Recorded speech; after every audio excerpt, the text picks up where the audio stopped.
Sometimes I just feel useless. I don't really think my parents understand me. Like, I'm a disappointment.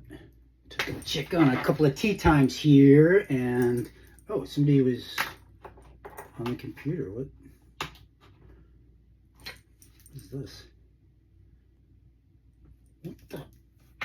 Hey, you want to tell me what you were doing on the computer? Talking to AI? It's not a big deal. Are you serious?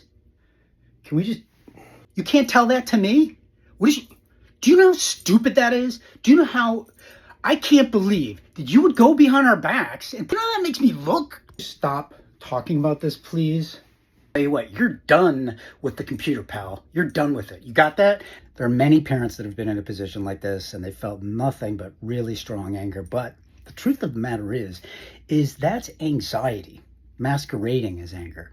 What's really operating there for most parents is intense fear. There's one, the fear that you've lost your child, that the child can tell a computer, of all things that it can't talk to you about.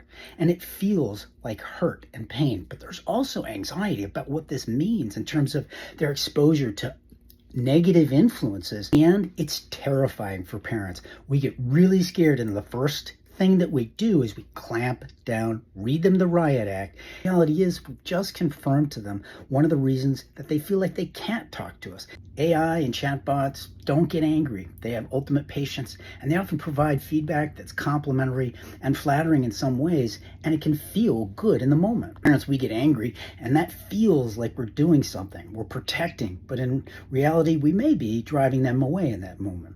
The good news is there's much you can do to reverse that. Take a look at what could happen if the parent gets another shot at it. What do you say? All right, tea times, and what? Somebody's been on. Okay. First thing that you want to do as a parent is take a deep breath and self-regulate. The time we think we get the exact words right and say the thing that we're supposed to say, that's going to do everything. But actually, it's how we deliver. Regulating yourself, making sure you're in a good place is super important. I just wanted to tell you about something that I saw on the computer I read earlier. Yeah. If you want to take away a device, don't do it that night. If you want to change rules around device use, disconnect it from this conversation, because the most important thing is how your kid's feeling and how they're coping and what they're doing. I'm not angry about it, but I did want to ask you, I saw that you had the AI chatbot open and were talking with them, and you said that you feel like a disappointment. You finally talked to your child, and you could probably handle it very well. Don't expect a whole lot in terms of reaction. Most of what parenting involves doesn't look like anything on the surface when you do it. But when you approach your child in this way, it is a healthy deposit in the department of trust and sharing, and that you're safe and they can come to you. It's not something that you'd expect them immediately to say, oh, well, you know what, I've got all these other things that I want to tell you about, or to open up right away.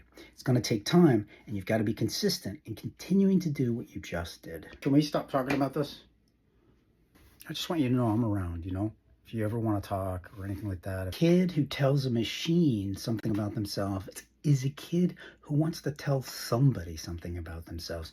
And I guarantee you, it's you. Anger is understandable. Just remember, that's fear talking, and it costs us a lot. One thing we often miss as parents in our anxiety is the fact that our child was able to disclose how they're feeling is actually in itself a positive sign.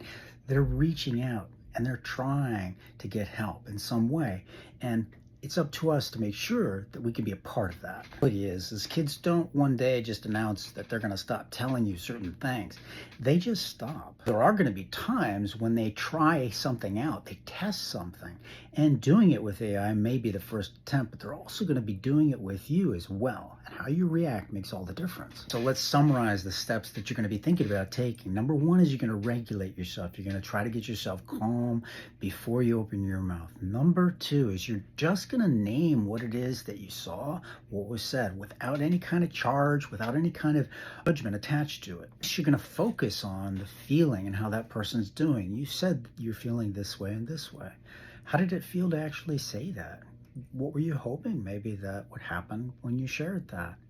And you might even add things like, you know what, I'm glad you were actually able to say this and put this into words. Glad you said it out loud somewhere. You don't have to say things perfectly in order to try and say them. Not only are you going to hold off from any kind of consequences, taking devices or revising technology policies and all that stuff, you're also not going to ask questions that are invasive or going to make the child feel like they got to watch their back. Like, how much have you been telling it? And what else have you been telling it? Those are questions that are just going to lead you to shutting down again. Of course, by all means, please do not rush to reassure that, it's okay. Hey, it's fine. You're a good kid. It's normal what you're going through. Statements are always well intentioned, but they're usually more about our own anxiety and needing to reassure, and they don't necessarily provide that for the child. Child more than likely is going to feel dismissed and minimized. And here's another footnote. If you discover that your child is talking about wanting to hurt themselves or put themselves in danger, then the conversation does change, but the calm stays. You're going to start talking about safety, steps to keep things safe, if you need to get in touch with professionals and that sort of thing. You can do that. You are the parent, and you're going to keep an eye on their safety and the best steps that you can take along with them. I tell you, as a parent myself and a child psychologist with 30 years in the field, I still find these conversations to be filled with a number of challenges and hidden little pitfalls and traps. So if you feel like this is a struggle, if you feel like this is difficult, you're not alone. I mean, I've been doing this for a long time professionally, and I've been doing it for a while as a parent, and I think it's hard for all of us. So hang in there, keep trying, keep reaching out. And if you enjoy these conversations and this information, hit subscribe, come back, stick around. I'm Dr. Brian Rosino. This is Raising Real Humans. Thanks for stopping by, and we'll talk to you real soon.